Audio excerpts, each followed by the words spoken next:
Right, okay, good morning, welcome back to T-Upload TV, and thanks for joining myself, the average golfer, and Joey the Tweet up at Clark's Golf Centre. We're doing our second head-to-head of the morning, and something, just got our very first sort of competition, if you like, underway. We've not done these videos before, it's interesting to see, so what's the results? That was the Taylormade M1 versus the Strixon ZF65. We're going to do exactly the same. We're going to stick with the current club that I've got in my bag, which is the Taylormade M1. 3-wood, by the way, is what we're testing. And we're going to put it up again against another very recent release, and it's the 917 F2 from Titleist. And again, that was something we reviewed only in the last couple of days. It's got some real impressive numbers on it. So we're going to pitch them up against one another and yet again see which one comes out on top. And I've got a feeling this exercise could be pretty expensive by the time we've finished. Right, okay, camera position changed and all ready to go. And we're going to start off with the current club in the bag, Taylormade M1, 5 shots apiece. And in our head-to-head challenge, ultimately it's going to be measured on distance, I suppose, and which one performs the greatest in terms of distance. A bit more to it than that, I suppose, and like I said, just a bit of fun this morning. Just on the first video we did Taylormade M1 3-wood versus the Strixon ZF65, so watch that one, see how that one, which one come out on top. And now it's on to, we're going to be looking at the Titleist 917 versus my current club in the bag. Joe, you got it right last time. I won't say which one you chose as to be the longest, but yeah, what are you going for? Current club in bag or Titleist 917?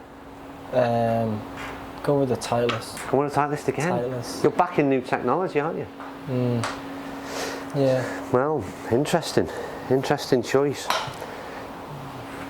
And is it just because you've seen me at this on the fairway and you know it can be a bit, yeah. bit wayward? No, it's just, I think it's the change in technology. Change in technology, right.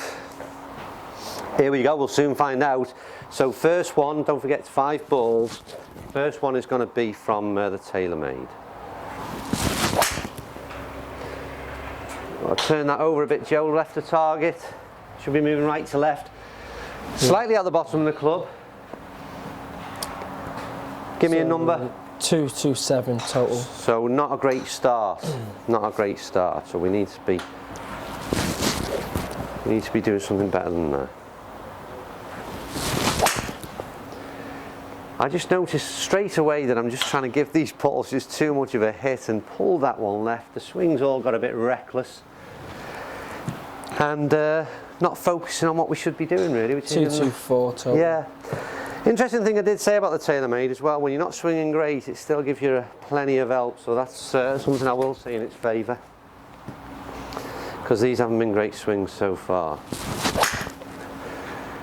That's a better ball, Joe, in terms of overall distance. It's drawing back in. If the Skytrap picks it up, that's quite a long carry as well. Yeah, so it's quite a good one, this one. Bit different altogether there. 248. 248, so back up. And I think if you've done quite a bit of reviews on the new 3-woods that have come out, and I've mentioned on a few occasions, if I'm hitting my 3-wood 240, 245, and obviously straight, that's a key factor, not just how long it goes. But if I'm hitting around 240, 245 with this, that's the kind of numbers I'd be satisfied with. So that's right back up there with where it should be. Let's get another one. That's a long ball, Joe. Yeah, that's a good one. That's probably not far off target line either, I think. It's bang on. Long carry. Again, steady the swing up a bit. 252. 252, so decent numbers. 2 on the bounce. Hallelujah, Joe. We're hitting a few balls. First few were atrocious. Let's see if we can finish that off with one more, make it a hat-trick of good shots. Yeah, not bad at all again, Joe, that I don't think. That's a nice finish. All the kind of shape of shot I would like to hit. And distance-wise, I think they perform quite well. Yeah. Last one, Joe? 225. Was it? Right, well there you go, take that back. That wasn't quite as good. They were online though. It did feel as though it came out the toe a little bit as well, that last one, so I will say that. So what have we got to beat? 252, I think? 252, is it? Yeah. Yeah. Decent number, that one, to be fair. I think on the previous test, and this is the interesting bit, because like I said, this is 5 shots versus 5 shots, so it's you can ignore it a little bit. It is purely about a bit of fun, because in the last test the best we got was about 240 odd with the M1 in my 5 shots, so 252 is a marked improvement on that. Anyway, 917 F2 now. Again, reviewed this earlier on this week. Really impressed with this Titleist range and got some real decent numbers out of this thing. And if we perform that well I say real decent, it's around that 250 mark. So 250 mark. It would have to be one of the better shots to compete. So let's see how we fare.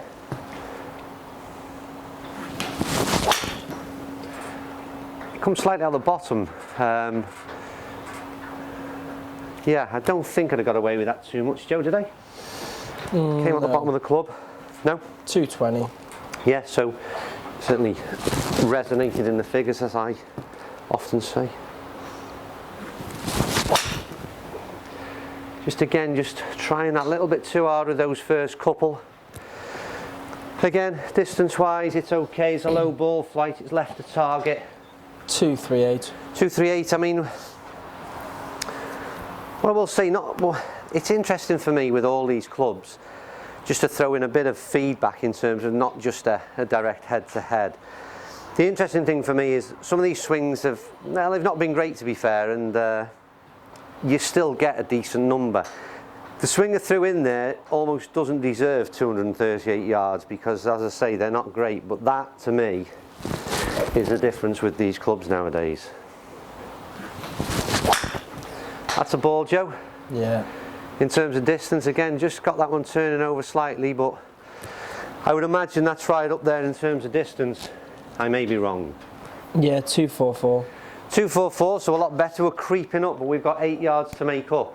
Yeah. 2 balls to go. 2 balls to go. Better swing. I just found out on the last video, in 10 balls consecutively, and I'm out of breath by the last few. Right, come on, Anne, let's see if we can do this Titleist a bit more justice and close that gap. Not with that one, you won't, Anne. Wasn't a clean strike, and again, I can't help but be impressed with the fact that even on these, like I said, another pretty poor shot. I'm struggling to do this. What did the number get? 238. 238 offer. Seriously, I mean, it was a bit of ground before the ball. Yeah. It was all wrong, and these clubs just help you out so much. Like I said, they mask reality, I think, at times. Well, Joe, I've not done that one any favours whatsoever. Last ball was pretty dire, and the worst one of the lot, I'm afraid. Yeah, didn't hit that anywhere near as good as what I hit on the day we tested. So I'd still make sure you consider that. In terms of the testing, my Taylormade M1 came out on top. That 252. 252, yeah. 252. So yeah, pretty much. I think, to be fair, we got 244. excuse me, out of the 917 with the best hit, but like I said, didn't throw in the best swings there. So on this occasion, Taylormade M1 is staying in the bag. So we're going to do exactly the same video, another head-to-head. This time we're going to move on. We're going to put my Taylormade M1 up against the Callaway Fusion, Big Bertha Fusion. Right, stay tuned and hopefully watch that one and see which one comes out on top.